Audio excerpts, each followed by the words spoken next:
do a variation of that. I'll show you Ezekiel. So same. Are those all guys not doing that? I'm in side control. Okay. We'll do the second setup that we did from last week as well. So I have my cross face underhook. Okay. So I'm gonna fake the knee on belly. So my knee comes up. Okay. And then I'm gonna slide that shin down. Okay. So I'm pinning his arm with my right shin. I staple his wrist to the mat with the sole of my left foot, and then I point my knees. And then my knees pointing to his, towards his head. I switch, so it's pointing towards his leg, and I put that heavy cross face on. So I'm making him look away. If you haven't got this detail, and Carl's looking at me, okay, and if he can look at his arm, he can wiggle that arm out, and I've lost the position. So I need to make sure that when I'm here, and I'm putting pressure here and here, take your arm out now. So from here, that's everything. So this time, again, the baseball bat choke is a good choke to go for, a good basic one, just to see his reaction. Maybe you get it, maybe you don't. This time I'm going to open up his lapel. The beauty about the windshield wiper top game is I'm pinning one arm, but this time I'm pinning two arms. So I'm going to bring the gi, I take the slack out of it, I make sure I get a grip, and I use it like a rope, not like a cape, because he can get his arm out. So I kind of make it like a rope, and I pass it over the top from my right hand to my left hand. Okay, now I can hit the same choke again. Okay, so from here, my right hand is coming across, and I can basically connect my elbows, turning my shoulder. Again, it's an air choke. But sometimes what happens is, Carl looks towards me, so now I'm on his jugular. It doesn't really work as well from here, and I'm under a lot of pressure. So I can use the baseball bat choke to set up the Ezekiel. So when I get to here, I'm going to pass it across, but I don't go that tight.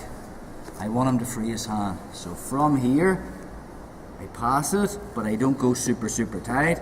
And Carl's usual defense when I'm here, he pulls that arm out as I'm trying to hit this. So that leaves a massive space when he pulls that arm out. I can bring my right arm underneath. Okay. So the placement of it is from here, comes all the way under like a cross choke. I make a fist, and I'm going to place it on his right jugular, just a sharp bit of my wrist, just below his right ear. I stay chest to chest, so I'm driving down with my right arm, basically doing the cross face, and I'm pulling my arm back. I'm keeping my left knee on the mat because it's not a nice choke to get on, but in reality I'd be up on my toe, and it's basically chest to chest. That's that, okay, only up on my toe. So again, from here, so side control, different setup this time. Carl's got his hands in boxing hand position.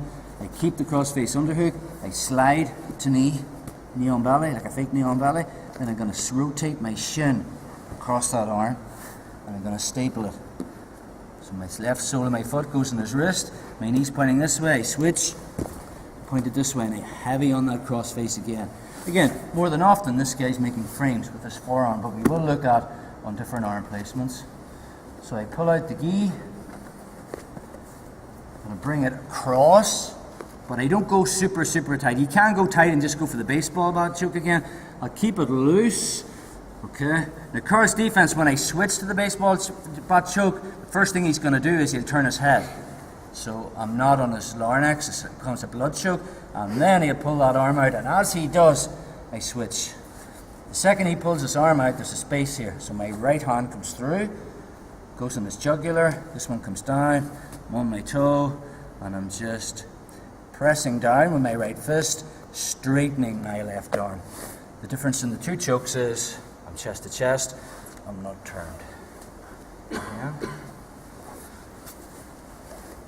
Cross face underhook, fake the knee on belly, go for my setup, so I'm swimming my shin across, staple it, switch, so we're back the same setup every time. Use that heavy cross face, make him look away so I can keep my windshield wiper position, pull out the gi, So I want to make sure, again, if they've got a really short gi, this might be difficult. So I'm pulling it across the arm, bringing it down, but I won't go super tight. So when I switch to the bow and arrow, or the baseball bat choke, Carl's already turned and he's pulling that arm out. The second he turns, there's a space here. My right comes over the top, inside. I have this on his right jugular, this is on his left, I'm on the ball of my foot. So I'm pushing down with my right fist, extending my left arm, but I'm chest to chest. So that's windshield wiper to the Ezekiel. Strong for 5.